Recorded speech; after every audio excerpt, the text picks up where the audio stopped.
Donc merci pour l'invitation. Je suis très heureux de me trouver parmi vous aujourd'hui. On avait un documentaire qui était prévu d'être diffusé ici même à Nice. On a eu quelques petits déboires avec les autorités. Et donc, c'est un grand plaisir de pouvoir rencontrer les militants aujourd'hui. Le thème de notre conférence, c'était donc Moyen-Orient vers un embrasement mondial, point d'interrogation. Alors au départ, on avait pensé faire une analyse concernant les bombardements israéliens sur Damas contre le consulat iranien. À l'époque où on a décidé de faire cette conférence, il n'y avait pas encore eu la riposte iranienne. Et je voulais en fait titrer la conférence « Iran versus Israël, de Damas à Gaza vers un embrasement mondial ». Mais c'était un cauchemar pour les infographistes, beaucoup trop long. En tout cas, je voulais aborder quelques notions dans ce titre. Premièrement, la plupart des gens ne connaissent pas la différence entre, quand on parle d'un embrasement international ou mondial, disons que international, c'est entre nations. Et là, suite aux bombardements israéliens, c'est pas d'un affrontement entre nations dont on parlait à la télé, c'était bien d'une troisième guerre mondiale pour certains. La grosse différence, c'est que dans une guerre mondiale, c'est pas le Zimbabwe contre le Honduras, c'est les hyperpuissances qui rentrent directement en guerre les unes contre les autres. Donc, au risque de devoir être un peu trop précis, excusez-moi si ça l'est, mais c'est pas la guerre froide. C'est-à-dire qu'on n'a pas des proxys qui s'affrontent les uns les autres. Non, c'est les hyperpuissances qui tapent une autre hyperpuissance. Donc c'est ça dont on nous menaçait et dont on parlait à la télévision il y a quelques semaines en arrière, avant la riposte de la République islamique d'Iran. Alors, vu qu'on parle d'embrasement mondial, vu qu'ils en parlaient d'embrasement mondial, ce qui serait intéressant, c'est de voir de quelle hyperpuissance on parle.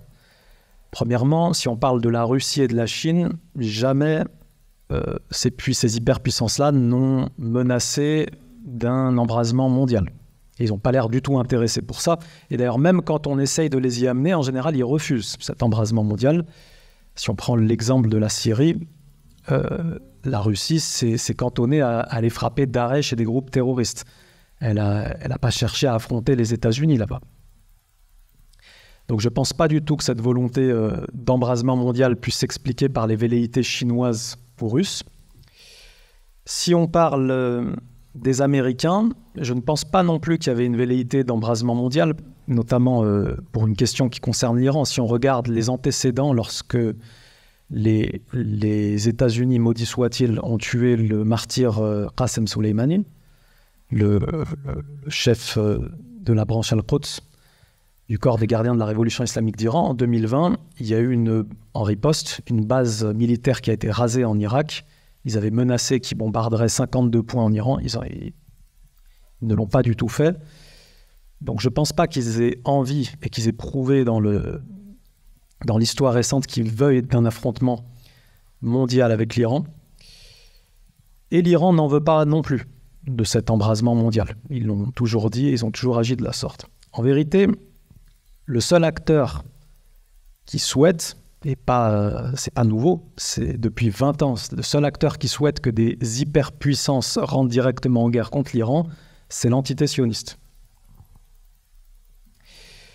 De là, on peut se poser la question, pourquoi est-ce que Benyamin Netanyahou, puisque c'est lui qui est actuellement à la tête de cette entité mafieuse, pourquoi est-ce que Netanyahou recherche à tout prix cet affrontement avec l'Iran ? Je vais essayer d'être assez court, le plus court possible, mais j'ai 3 parties à aborder. La première, c'est, on peut l'expliquer sur la longue durée, l'affrontement, j'ai envie de dire, idéologique et opérationnel avec l'Iran.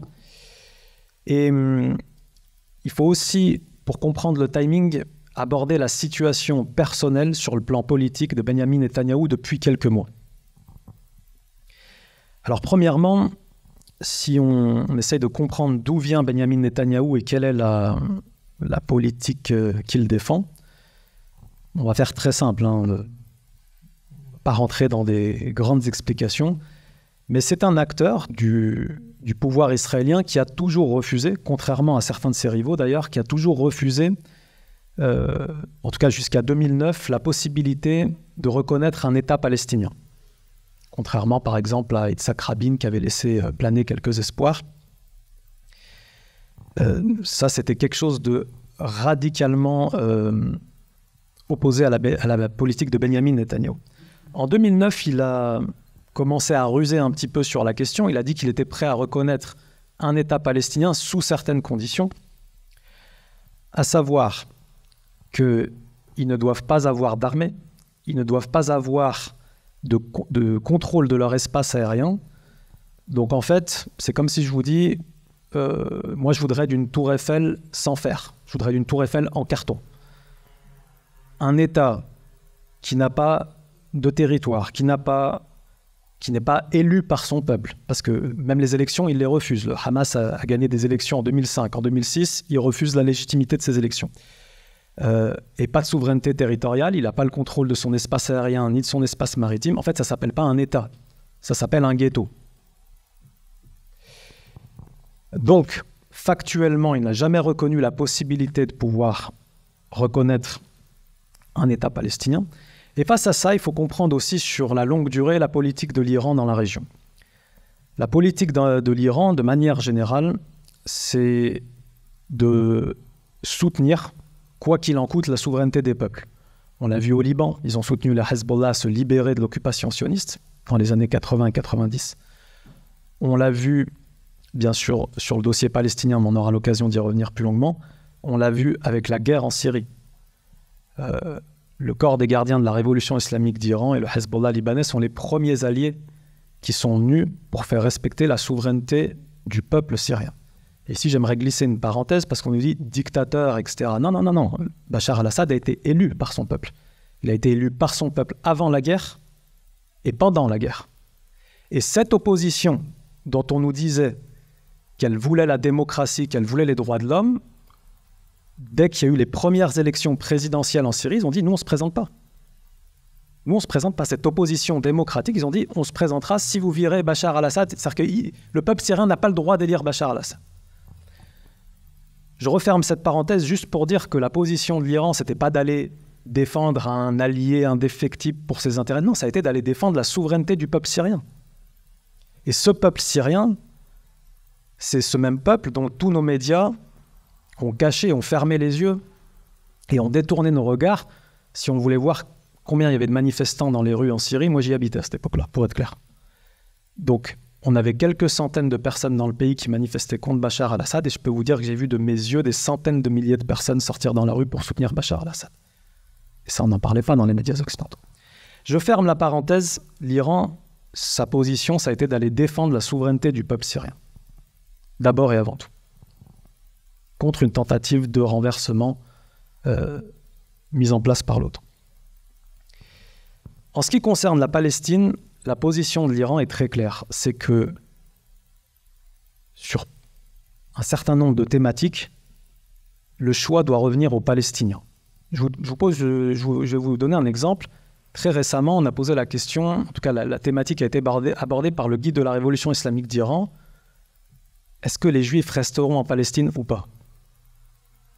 Et des gens avaient accusé l'Iran de vouloir jeter les Juifs à la mer. Et sa réponse a été celle-ci, mais nous ne sommes pas des gens qui jetons les gens à la mer. Pour nous, notre position, c'est que le peuple palestinien doit décider. Si le peuple palestinien décide de laisser 7 millions de Juifs en Palestine dans un prochain temps, on n'a rien contre, ce n'est pas notre terre. Ce n'est pas à nous de décider. Mais c'est au peuple palestinien d'être consulté à travers une voie démocratique électorale. C'est ni à l'Amérique ni à l'Iran de décider. La position de l'Iran, c'est d'avoir reconnu les élections en Palestine.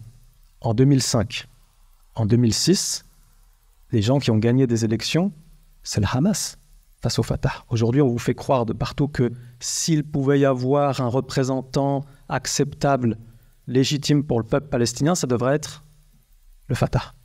Mais qui décide ? C'est le Conseil de sécurité de l'ONU, plus ou moins, qui décide en fait. Les élections, c'est pas ce qu'elles ont donné en Palestine. Et troisièmement, l'Iran considère que si une terre est prise à un peuple par la force, au-delà même de la démocratie, ce peuple a le droit de se défendre. Il a le droit de récupérer sa terre. Et donc l'Iran est prêt à aider tout mouvement de libération. À partir de cette position idéologique, si on va sur le plan opérationnel, on peut dire que la révolution islamique a reconnu la Palestine dès 1979. Ils ont viré l'ambassade sioniste. Ils l'ont remplacée par une ambassade de Palestine, alors qu'officiellement, même les Palestiniens à l'époque n'avaient pas encore reconnu leur État. Mais par cet acte-là, les Iraniens ont signifié que pour nous, la Palestine, c'est déjà un État. On vire l'entité sioniste, l'ambassade sioniste, on la remplace par une ambassade palestinienne. Ensuite, l'Iran a aidé à la création des premiers groupes de résistance islamique en Palestine, dès 1980. Et depuis, on a, au moins sur les 20 dernières années, environ 150 millions de dollars qui sont alloués annuellement à la résistance palestinienne. Et ici, j'aimerais juste que les gens comprennent sur des dossiers. Par exemple, on dit souvent le Qatar finance le Hamas. Mais le Qatar, il finance des écoles, des trottoirs, des hôpitaux, des maternelles. Il ne finance pas la guerre. Il n'y a rien du financement du Qatar qui va vers la branche armée. Lorsqu'on parle des 150 millions de dollars d'aide, après on peut être d'accord ou être en désaccord, c'est pas... mais histoire qu'on comprenne bien quelle est la différence. S'il y a une résistance armée en Palestine, tous les moyens viennent de l'Iran. Des moyens matériels, j'entends. Donc effectivement, je comprends que ça puisse faire grincer des dents à Tel Aviv. Ça, c'est une réalité. Un soutien militaire au niveau de la formation, transfert de compétences, envoyer de l'armement. On aborde rapidement le transfert de compétences avec le blocus qu'il y a à Gaza. Par exemple, les Iraniens ont appris aux Gazaouis à fabriquer des armes sur place pour défendre la bande de Gaza. Et ça a une certaine importance. Quand on est sous blocus, de fabriquer sur place, c'est mieux que de faire venir d'ailleurs. Tout ça pour vous dire que c'est ça la position de l'Iran, et ça explique qu'on ait une opposition totale, frontale. Il ne peut pas y avoir opposition plus frontale que Netanyahou avec la République islamique d'Iran. Et donc, bien entendu, qu'Israël frappe l'Iran et que l'Iran frappe Israël, c'est quelque chose qui existait déjà, notamment sur le territoire syrien et dans d'autres pays du Moyen-Orient. Il y a déjà eu des morts du Mossad au Moyen-Orient tués par les Iraniens, de manière officielle. Je suis pas en train de... On n'en parle pas beaucoup en France, mais c'est officiel tout ça. Et on a déjà eu des généraux iraniens tués, notamment en Syrie, dans des frappes israéliennes. Il n'y a rien de nouveau dans ce qu'on a vu là. Mais ce qu'il y a de nouveau, c'est que dans cette frappe qui a été commise le 1er avril, il y a deux thématiques qui ont clairement fait monter le niveau de l'escalade. Premièrement, c'est un service consulaire diplomatique qui a été frappé. Et ça, c'est quasiment inédit. C'est quasiment sans précédent. C'est déjà arrivé avec la Chine. C'est pour ça que j'ai dit c'est quasiment inédit. C'est quasiment inédit. Et le deuxième aspect sans précédent, mais c'était les États-Unis qui avaient frappé la Chine. Là, le fait qu'Israël frappe un service consulaire, c'est la première fois. Le deuxième point qui est inédit, c'est le rang hiérarchique du général qui a été tué et qui est tombé en martyr. C'est-à-dire que rarement, je pense même qu'on peut dire qu'Israël n'a jamais tué un général d'un tel rang hiérarchique.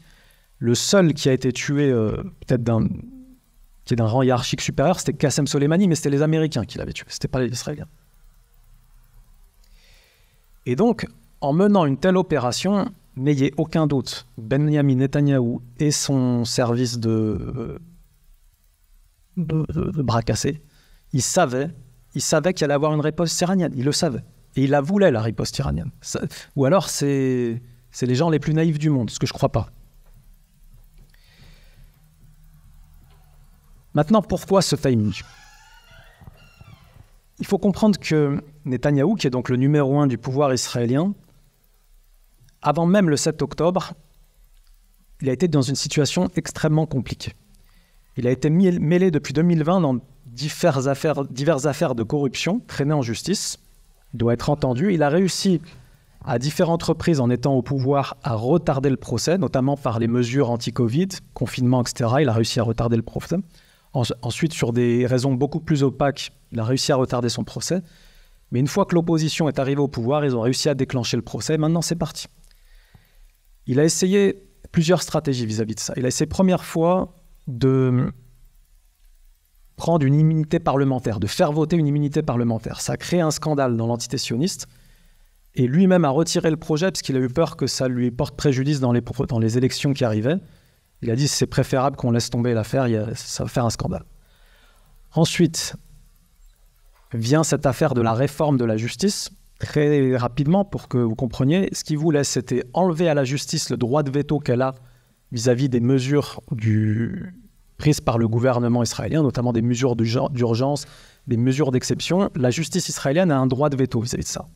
Ils ont proposé de l'annuler. Et ils ont aussi proposé que l'intégralité des juges en place et en fonction soit nommée directement par le gouvernement israélien. Donc en gros, il était en train de nommer celui qui allait le juger et enlever la possibilité à la justice de mettre des vétos si jamais il faisait passer des mesures d'exception pour le sauver d'affaires. Ça n'a pas marché. Il y a eu une énorme contestation au sein de l'entité sioniste. Il y a eu aussi une pression internationale de la part de ses alliés. Il a dû retirer son projet.